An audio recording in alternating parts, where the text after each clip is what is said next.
करायचं का सुरू? दादा, संतोष देशमुख हत्या प्रकरणाचा विषय अजून धगधगतो आहे. तुम्ही विधानसभेत या मुद्द्याला सुरुवातीला हात घातला होता आणि आज छत्रपती संभाजीनगरमध्ये मोर्चा निघतो, त्या मोर्चात तुम्ही सुद्धा सहभागी होताय. एकंदरीत या संपूर्ण प्रकरणावर आणि आजच्या मोर्चावर काय भूमिका आहे तुमची? खरं तर मोर्चा काढावा लागतो न्याय मागण्यासाठी, हेच दुर्दैव आहे.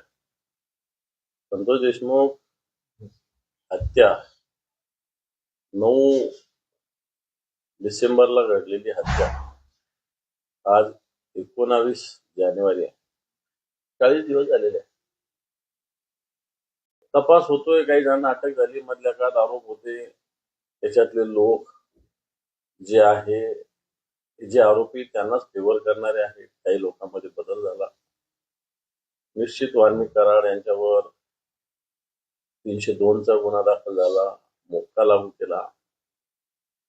परंतु दररोज वेगवेगळ्या नव्या माहिती येत आहेत.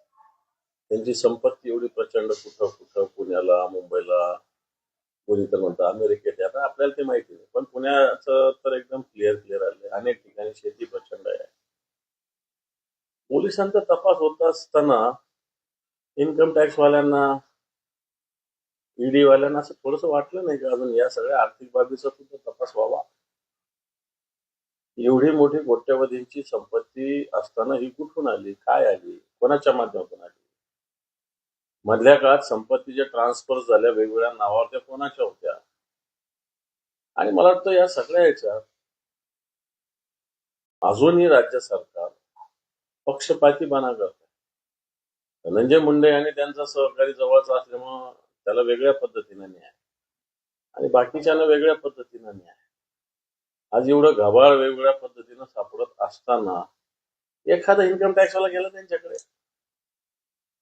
गेला. बाकीच्या ठिकाणी ईडी तर 10 लाख आणि 5 लाखाचं इकडे तिकडे झालं तर लगेच नोटीस जाते त्यांची. परंतु मला असं वाटतं या सगळ्या ह्याच्यामध्ये ज्या पद्धतीनं तपास होत असताना, मी आजही अजून म्हणतो की हा तपास होत असताना मग जनतेला किंवा त्या नातेवाईकांना का माहिती होत नाही? ठीक, ईडीच्या अधिकाऱ्याने देणार, राज्याच्या गृहमंत्र्यांनी द्यावा, डीजीने द्यावा, याची माहिती तर द्यावी. नेमकं काय, उद्या सगळ्या कस्टड्या संपतील आणि मग तुम्ही माहिती देणार. काही माहिती आली नसेल आणि कोणाकडे असेल तर ती मिळेल ना तुम्हाला, जर सार्वजनिक तुम्ही जर माहिती प्रसिद्ध केली किंवा सांगितली. ठीक आहे, ईडीच्या सीआयडीचे अधिकारी वगैरे नाही देणार, त्यांच्यावर बंधन नाही, काही हरकत नाही. पण राज्याचे गृहमंत्री देऊ शकतात. म्हणून मला असं वाटतं आजही सरकार याच्यामध्ये अनेक गोष्टी लपवते, अशा प्रकारची मानसिकता जनतेची आहे. सैफ अली खान प्रकरण चालू आहे, त्याच्यामुळे सुरक्षा व्यवस्थेवर प्रश्नचिन्ह उपस्थित होतं. जो आरोपी आहे तो थेट बांगलादेशातून आला होता अशी माहिती समोर नाही. खरं तर एक आहे ते सैफ आहे म्हणत असताना सैफ अली सेफ नाही आहे महाराष्ट्रात, आणि या भागामध्ये अनेक घटना मागच्या काळात घडलेल्या आहेत. या परिसरामध्ये बाबा सिद्दीकींची हत्या सुद्धा त्या पट्ट्यात झालेली आहे. त्याच्यानंतर सलमान खान तिकडे राहतो, त्याच्या घरावर गोळ्या मारलेल्या आहेत. एवढे सगळे आरोपी हिंमत करतात याचाच अर्थ असा आहे की सरकारचा धाक नाही राहिला ना. आरोपी पळून काय जातात? एवढ्या सगळ्या एरियामध्ये उच्चभ्रू भाग असलेल्या याच्यामध्ये पोलिसांचं संरक्षण नाही, पोलिसांची गस्त नाही. सैफ अली खानच्या 36-38 वाजल्यावर माणूस जातो आणि त्याला मारतो, त्याच्या पाठीत एवढा मोठा चाकूचा तुकडा अडकतो. मला असं वाटतं बांगलादेश मधून यायचं त्याचं कारण काय असावं हे तपासलं पाहिजे. आणि हे सरकार केंद्राचं असो, राज्याचं असो, भारतीय जनता पार्टीचं सरकार आहे. बांगलादेशला विरोध करत असताना बांगलादेशमधले लोक येणं का थांबवत नाही? आपण मुंबईत असेल, महाराष्ट्रात असेल, देशात असेल, का थांबवत नाही? आज आपण खुलेआम बांगलादेशी लोक येतात आणि इथं गुन्हे घडतात. मुंबईमध्ये तर त्यांचा तो व्यवसाय झाला बांगलादेशी लोकांचा, अटक होणं, पुन्हा कॅम्पमध्ये राहणं, पुन्हा जाणं, पुन्हा येणं. पोलिसांना माहिती आहे, सरकारला माहिती आहे, परंतु याला कोणी थांबवत नाही. अशा प्रकारची स्थिती. काल पालकमंत्री पदांची नियुक्ती झाली, ज्यामध्ये धनंजय मुंडेंना डच्चू देण्यात आला, अजित पवारांकडे बीडचं पालकमंत्री पद देण्यात आलं. तुमची कर्मभूमी असलेल्या जिल्ह्याला संजय शिरसाट यांच्याकडे थोडा सोबत काही नाही, सरकारचा तो मुख्यमंत्र्याचा अधिकार आहे. सगळ्यात महत्वाचं संजय शिरसाटकडे यांना काय, संजय शिरसाट या जिल्ह्यातले मंत्री आहेत, आमदार निवडून त्यामुळे नॅचरली त्यांना मिळणार होतं, त्याच्यात काही वावग असायचं काही कारण नाही. परंतु धनंजय मुंडे यांना आणि पंकजा मुंडे दोन बीडचे मंत्री असताना बाहेरचा मंत्री द्यावा लागतो याच्यातच सरकारचं अपयश दिसून येतं. पण माझं मत असं आहे की दादांनी कायम बीडचं पालकमंत्री राहिलं पाहिजे, नाही तर पुन्हा तरी लोक बसले का पुन्हा धनंजयला देणं. आता ही चाल सरकारची नसावी अशा प्रकारे सुद्धा माझं मत.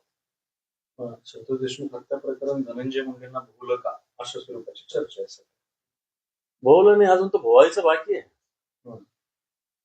अजून तर भोवायचं बाकी आहे. धनंजय मुंडेंनी सुद्धा विचार केला पाहिजे की त्यांचे सहकारी कशा पद्धतीनं काम करतात. जर माहिती नसेल धनंजय मुंडेंना तर ते चूक आहे, आणि माहिती असेल तर असे लोक सोबत बाळगणं ते सुद्धा चूक आहे. आणि मला वाटतं याचे परिणाम तर नुसतं पालकमंत्री पदापासून नाही तर मंत्रिपदापासून दूर ठेवलं पाहिजे. अशा पद्धतीनं लुटणारे, सर्वसामान्य माणसाला लुटणारे, खंडणी सातत्यानं जमा करणारे, अवैध पद्धतीनं संपत्ती गोळा करणारे, या सगळ्यांवर मला असं वाटतं सरकारचा वचक असला पाहिजे. पण हा वचक कसा असेल? धनंजय मुंडेंच्याच प्रत्यक्ष ते सहकारी आहे, त्यांचा उजवा हात येते, त्यांच्या सावलीसारखे सोबत असतात ते. आपण सरकारने अजूनही कारवाई करण्याची हिंमत केलेली नाही. दुसरी 3 नावं आहेत ज्यांना मंत्रिपद मिळालेली नाही. भरत गोगावले, दत्ता भरणे आणि दादा भुसे. भरत गोगावलेंना रायगडचं पालकमंत्री व्हायचं होतं, त्यांनाही मिळालेलं नाही. दत्ता भरणे, दादा भुसे नाही. तेव्हा हा मुख्यमंत्र्याचा आणि त्याच्या पक्षाचा प्रश्न आहे.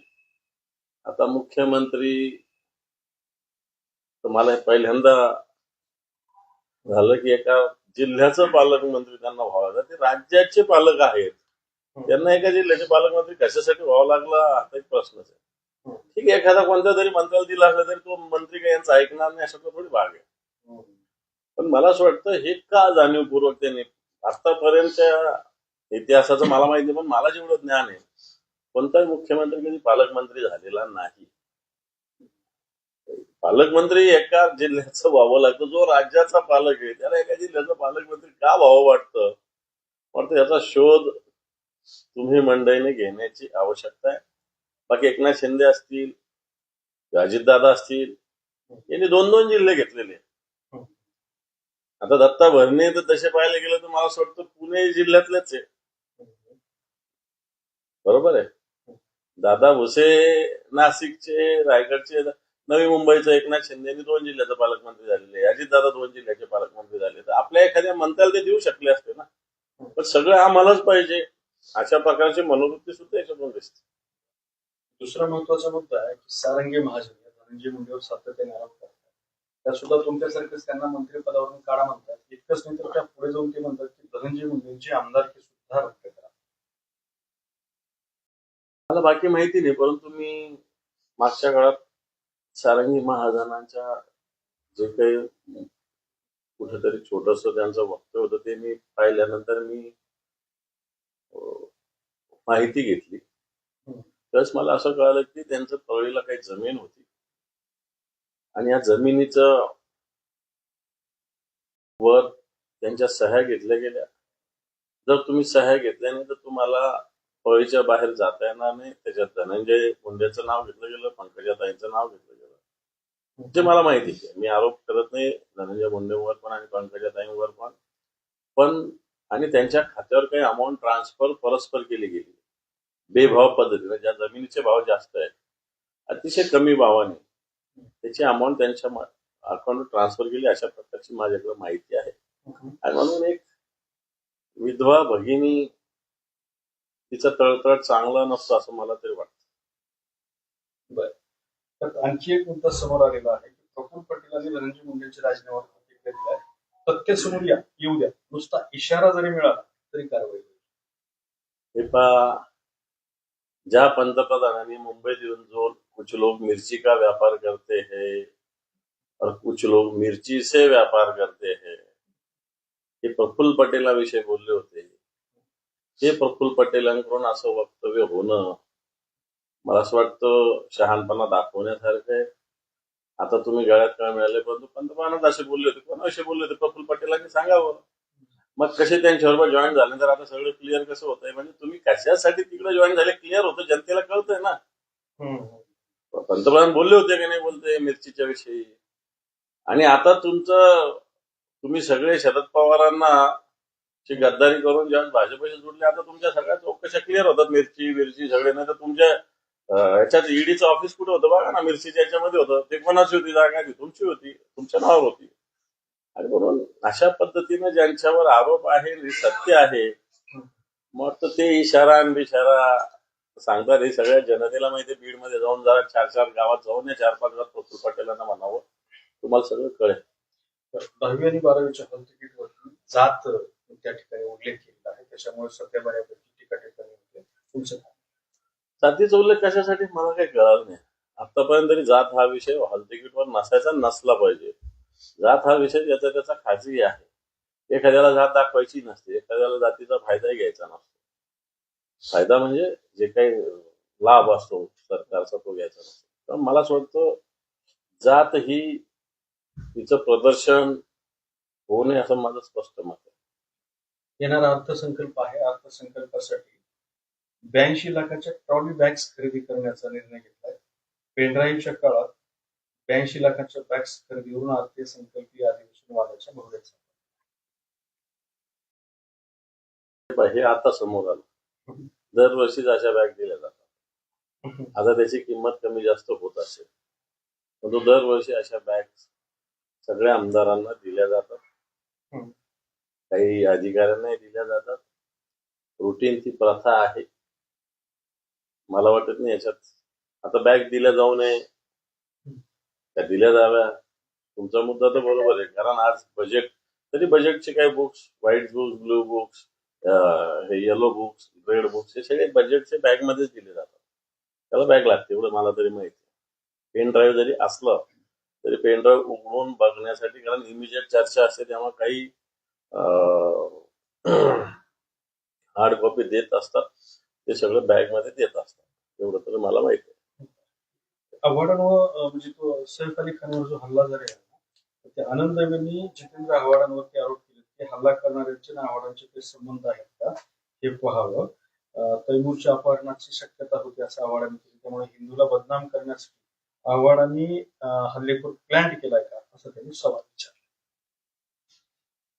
मला नाही असं काही वाटत, असं काही मला वाटत नाही. मराठा समाजाला कुणबी म्हणून आरक्षण नको. नारायण राणेंनी पुन्हा भूमिका घेतल्या. कुणीही मराठा समाजातला व्यक्ती स्वतःला कुणबी म्हणून घेणार नाही असं त्यांचं दावा आहे. फक्त कोकणाचा कुणबीचा विषय आणि मराठवाडा, उत्तर महाराष्ट्र, विदर्भाचा कुणबीचा विषय वेगवेगळा आहे. कोकणातल्या मराठा समाजाची ती भूमिका आहे, तिचा आदर आहे, परंतु बाकीच्या ठिकाणी मराठ्यांनाच कुणबी व्हावं वाटतं. त्यात नारायण राणे कसं थांबवणार? कोकणातल्या कुणब्यांची ही मराठ्यांची भूमिका आहेच, आणि ती आहे. त्याचा वेगळा संदर्भ आहे. मराठवाड्यातल्या, विदर्भातल्या आणि उत्तर महाराष्ट्रातल्या मराठा समाजाचा एक वेगळा संदर्भ. ते धनंजय मुंडे वर म्हणाले की आर्थिक वगैरे हे सगळं त्याची इन्कम टॅक्सची चौकशी करा, पण त्यांचं असं म्हणणं आहे, आपल्या प्रश्न श्रेणीमध्ये विचारला तर माझा वाल्मिक कराडच्या व्यवहाराशी काही संबंध नाही, स्पष्ट बोलून. ठीक आहे ना, त्याची चौकशी तर करा. संजय राऊतांना पत्रावळ्या चाळीच्या प्रकरणात हे केलं होतं, तो मुख्य आरोपीच बाहेर होता, ज्याचा आहे तो. आणि संजय राऊतांना अटक केलीच होती ना तुम्ही, 12 लाख का 15 लाख विषय.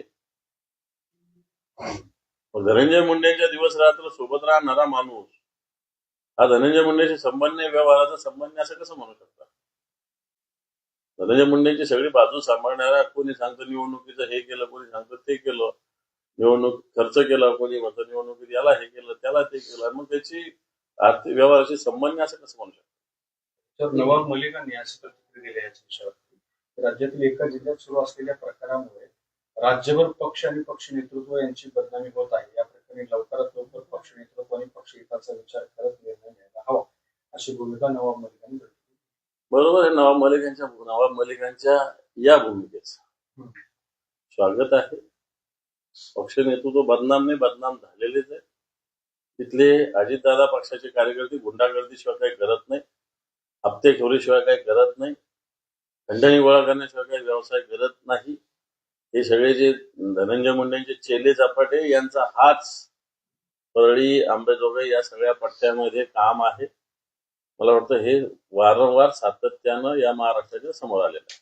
धनंजय मुंडे म्हणतात की मला बदनाम करायचं असल्यास करा, बीडला बदनाम करू.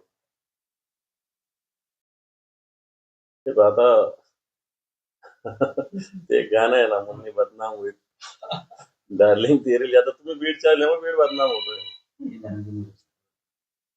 दुसरं, मुख्यमंत्री गेले दावोस दौऱ्यासाठी 4 दिवस वर्ल्ड इकॉनॉमिक्स फोरम मध्ये गुंतवणुकीसाठी ते परिषदेत सहभागी होत आहेत. दावोस मला वाटतं मागच्या 2-3 वर्षाचं इन्व्हेस्टमेंटचं काय स्थिती आहे दावोस मध्ये झालेल्या कराराचं, याची एकदा जनतेला माहिती दिली पाहिजे. आणि इथलेच भारतातले लोक, महाराष्ट्रातले लोक तिथं जाऊन अग्रीमेंट करतात, फक्त अग्रीमेंट करतात, प्रत्यक्ष अंमलबजावणी अजूनही झालेली नाही अनेक गोष्टीची.